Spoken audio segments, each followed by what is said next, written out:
തറവാടിന് മാനക്കേടുണ്ടാക്കി പടിയിറങ്ങിപ്പോയ പെങ്ങക്ക് ഒരു താന്തോന്നിയിലുണ്ടായ സന്തതിയെ പൂവിട്ട് പൂജിക്കണ്ട.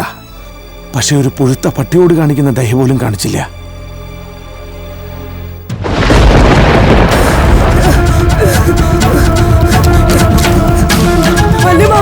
അപ്പം പെട്ട കേട്ടു. ആശുപത്രി കൊണ്ടാ കാശില്ല. എന്റെ അപ്പനെ രക്ഷിക്കണം.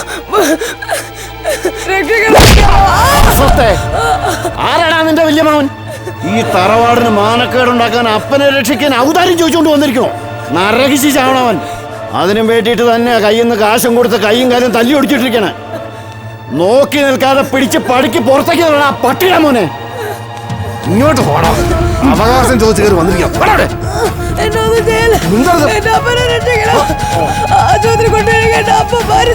ചാവട്ടെ, കൊടുത്ത് ചാവട്ടെ. ചെറ്റ ചത്തൊടുങ്ങിയ ശേഷം കൊണ്ടുപോയി തെമ്മാടിക്കുഴി മൂടണവനെ.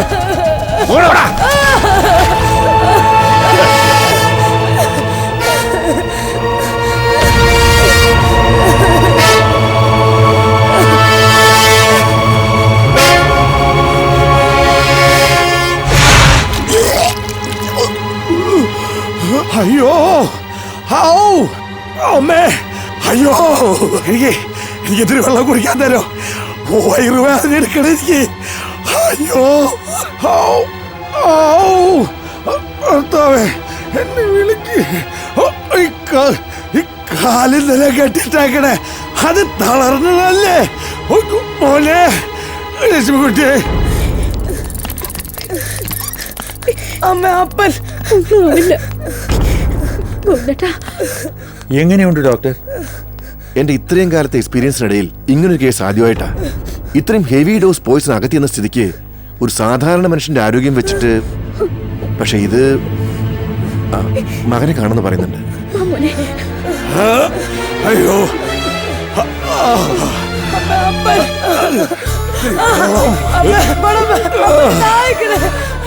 സാറേ,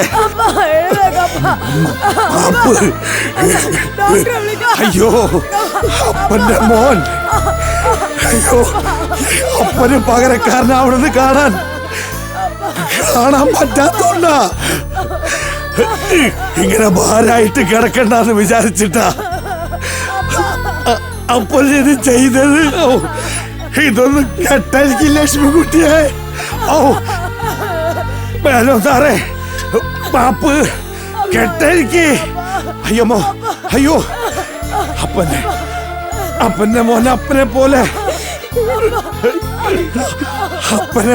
ആവരുത്.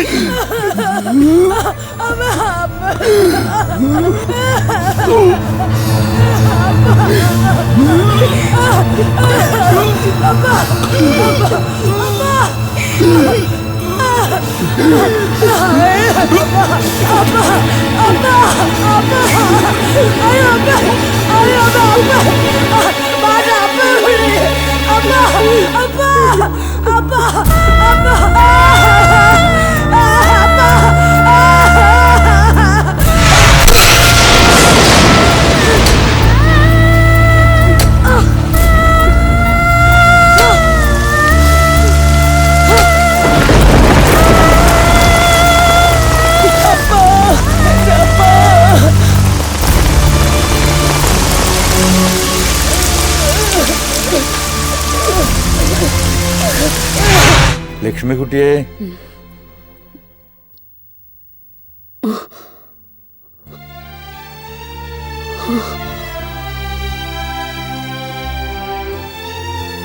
എന്റെ ഈശ്വര, ഞാൻ എന്തേ കാണുന്നേ?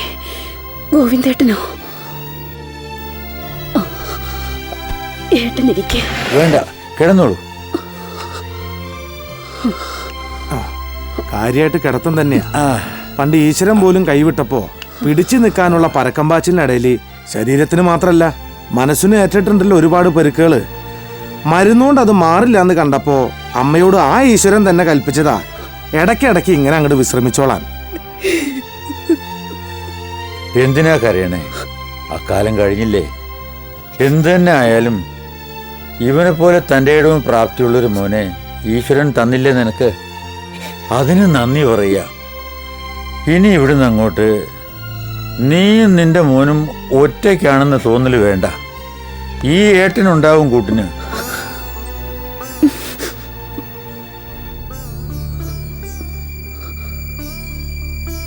വേഗം ബ്രഷ് എടുത്ത് അടിയടാ, നിനക്ക് പോക്കറ്റ് അടിക്ക് എത്ര സമയം വേണ്ടല്ലോ.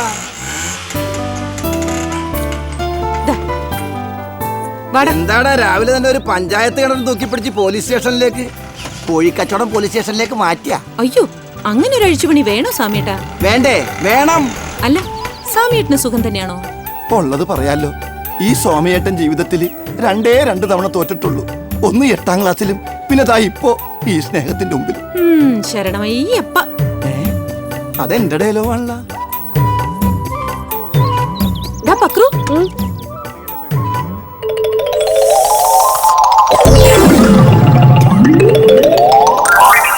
പൊതുസ്ഥലത്തിരുന്ന് പുക വലിച്ചാ പോലീസ് പിടിക്കും. അപ്പൊ പോലീസ് സ്റ്റേഷനിലിരുന്ന് പുക വലിച്ചാ പോലീസ് പിടിക്കൂലേ? പിടിക്കൂല. അതുകൊണ്ടല്ലേ ആ ചേട്ടൻ ഇത് പുകയ്ക്കണത്. അതുകൊണ്ടല്ല, ഇവനെ സിനിമാ തിയേറ്ററിന്റെ അകത്തിരുന്ന് പോയിച്ച പാർട്ടിയാ. വൈകുന്നേരം വരെ ഇവിടെ ഇരുന്ന് പോക്കാനാണ് SIമാന്റെ ഓർഡർ. എങ്ങനെയുണ്ട്? അസലായിട്ടുണ്ട്. 1 മണിക്കൂർ കൊണ്ട് 4500 വീട് കഴിഞ്ഞ്. സാറേ, എന്തോ ഊണ് കഴിച്ചിട്ട് വലിച്ചാ പോരെ? നീ ഊണ് കഴിക്കുമ്പോ വലിക്കാൻ നിന്റെ അപ്പം വരുവാടാ. വീട് തീർന്നു സാറേ. അതിന് പണ്ടില് വേറെ വരുവാടാ. നീ വലിച്ചോടാ കുഞ്ഞരാമ. വാ, അകത്ത് ഐറ്റംസ് വേറെ ഉണ്ട്. നീ ഇവിടെ നിന്നോ. എന്താടാ വണ്ടി വയറ്റിലെത്തിയില്ലേ? ഇവനെ ലേഡീസ് സീറ്റിലിരുന്ന് ആണത്തം കാണിച്ചവനാ. അനുഭവിക്കടാ. ചുരുക്കി പറഞ്ഞ ഈ നാട് നന്നാവുന്ന ലക്ഷണം കാണുന്നുണ്ട്. നന്നാവണ ലക്ഷണമല്ല, നന്നായി. ഇല്ലേ, നന്നാക്കും. നന്നാക്കണ്ടേ? പിന്നെ അത് പോട്ടെ. നീ എന്താ ഇവിടെ? ഞാൻ ആ ഇൻസ്പെക്ടർ ബൽറാമിനെ ഒന്ന് പരിചയപ്പെടാൻ വന്നതാ. മമ്മൂട്ടിയെ? ഏയ്, നമ്മുടെ പുതിയ SI. അത് കൊള്ളാം, പരിചയപ്പെടാൻ പറ്റിയ സമയം. അതെന്താ ഇനച്ചേട്ടാ, ആള് സ്ഥലത്തില്ലേ? ആള് സ്ഥലത്തുണ്ട്, പക്ഷെ ലോക്കപ്പിലാ. മദ്രസ വച്ചേ കൈസേവ നടത്തിക്കൊണ്ടിരിക്കുക.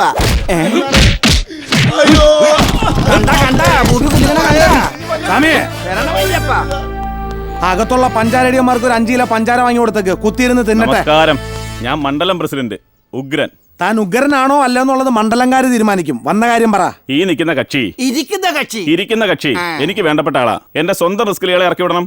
ഹേയ്, സാറിന്റെ സ്വന്തം റിസ്കിലാണെങ്കിൽ പിന്നെ ഈ സാറിന് എന്താ റിസ്ക് ഉള്ളത്? ഇരിക്കുന്ന ചേട്ടാ, എഴുന്നേറ്റ് പോയിക്കോളൂ. Thank you. എന്നെ കൊണ്ട് എന്തെങ്കിലും ആവശ്യം ഉണ്ടെങ്കിൽ വിളിക്കാൻ മറക്കണ്ട. സാറേ, ഓ, എന്തെങ്കിലും ആവശ്യമുണ്ടോ?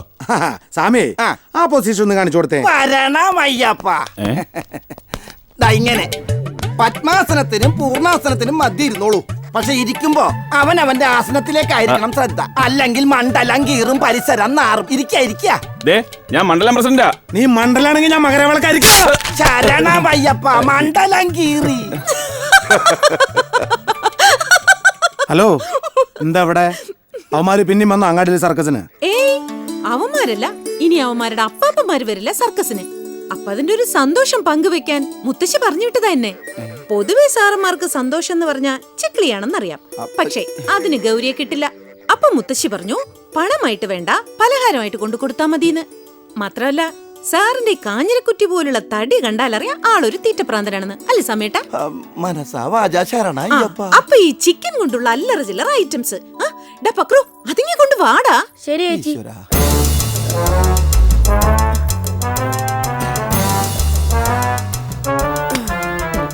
പക്രു, അതൊക്കെ ഒന്ന് എടുത്ത് നേരത്തെ വെക്ക്.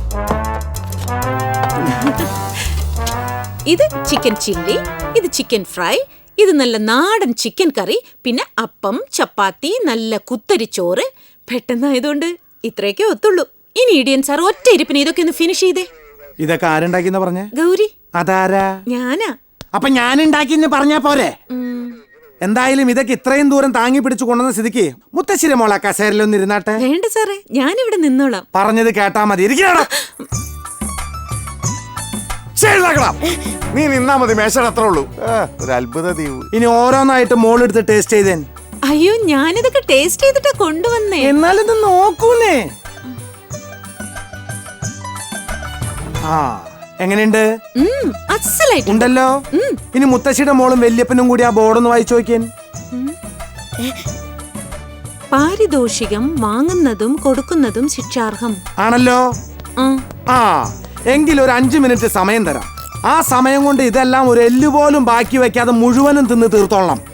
എങ്ങനെയുണ്ട്? അസലായിട്ടുണ്ട്. എങ്കിലതൊക്കെ തിന്ന് തീർക്കണേ. അവളുടെ ഒരു സൽക്കാരം.